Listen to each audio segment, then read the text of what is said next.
కాకినాడ జిల్లా అధికారులతో AP deputy CM Pawan Kalyan సమీక్ష నిర్వహించారు. కాకినాడ జిల్లా పర్యటనలో ఉన్న ఆయన కలెక్టర్లతో అధికారులతో సమావేశమయ్యారు.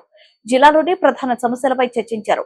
పంచాయతీరాజ్ గ్రామీణ నీటి పారుదల శాఖ పరిధిలోని పలు సమస్యలను పవన్ అడిగి తెలుసుకున్నారు. ఈ సమావేశంలో ఎంపీ ఉదయ్ శ్రీనివాస్, జిల్లా పరిషత్ చైర్మన్ వేపార్తి వేణుగోపాలరావు, ఎమ్మెల్యేలు నిమ్మకాయల చినరాజప్ప, జ్యోతుల నెహ్రూ, వనమాడి కొండబాబు, పంతం నానాజీ, వరపుల సత్యప్రభ తదితరులు పాల్గొన్నారు.